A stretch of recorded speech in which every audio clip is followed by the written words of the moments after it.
ಬಹುನಿರೀಕ್ಷಿತ PAN India Ramayana cinema shooting ಹಂತದಲ್ಲೇ 1,000 ಕೋಟಿಗೂ ಹೆಚ್ಚು ಗಳಿಸಿ ದಾಖಲೆ ಬರೆದಿದೆ. ಈಗಾಗಲೇ ರಣಬೀರ್ ಕಪೂರ್ ಮತ್ತು ಯಶ್ ಅಭಿನಯದ ರಾಮಾಯಣ ಚಿತ್ರದ ಫಸ್ಟ್ ಲುಕ್ ಬಿಡುಗಡೆಯಾಗಿದೆ. 1,600 ಕೋಟಿ ರೂಪಾಯಿ ಬಜೆಟ್ನಲ್ಲಿ ಸಿನಿಮಾ ರೆಡಿಯಾಗ್ತಿದ್ದು, ಶೂಟಿಂಗ್ ಹಂತದಲ್ಲೇ ಸಿನಿಮಾ ಭರ್ಜರಿ ಗಳಿಕೆ ತಂದುಕೊಟ್ಟಿದೆ. ಹೌದು, ಪ್ರೈಮ್ ಫೋಕಸ್ ಕಂಪನಿಯ ಷೇರು ಬೆಲೆಯಲ್ಲಿ ಗಣನೀಯ ಏರಿಕೆಯಾಗಿದೆ.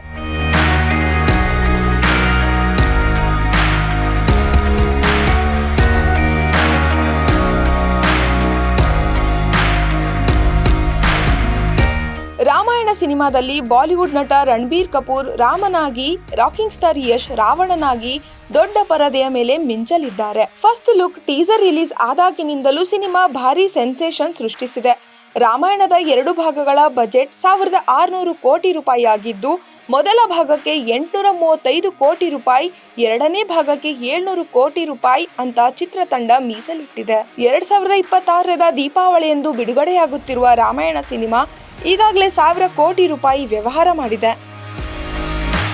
ಇನ್ನು ರಾಮಾಯಣ ಚಿತ್ರವನ್ನ ಪ್ರೈಮ್ ಫೋಕಸ್ ಕಂಪನಿಯ ಮೂಲಕ ನಮಿತ್ ಮಲ್ಹೋತ್ರಾ ನಿರ್ಮಿಸುತ್ತಿದ್ದಾರೆ.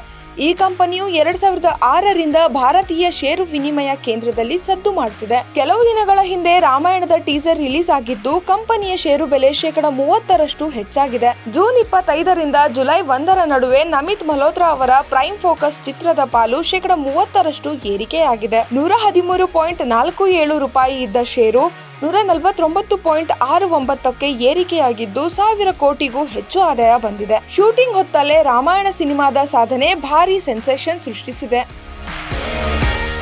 ಮತ್ತೊಂದು ಕಡೆ ರಾಮಾಯಣ ಸಿನಿಮಾ ಬಗ್ಗೆ ವಿವಾದವೊಂದು ಹುಟ್ಟಿಕೊಂಡಿದೆ. ಬೀಫ್ ಸೇವನೆ ಮಾಡುವ ರಣಬೀರ್ ಕಪೂರ್ ರಾಮನ ಪಾತ್ರ ಮಾಡ್ತಿದ್ಯಾಕೆ ಅಂತ ಸೋಷಿಯಲ್ ಮೀಡಿಯಾದಲ್ಲಿ ಭಾರಿ ಚರ್ಚೆ ಆಗ್ತಿದೆ.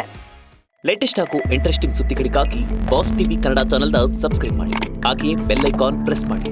ಇದರ ಜೊತೆಗೆ ಫೇಸ್ಬುಕ್, ಇನ್ಸ್ಟಾಗ್ರಾಮ್, ಎಕ್ಸ್ ನಲ್ಲೂ ಮಿಸ್ ಮಾಡದೆ ಫಾಲೋ ಮಾಡಿ.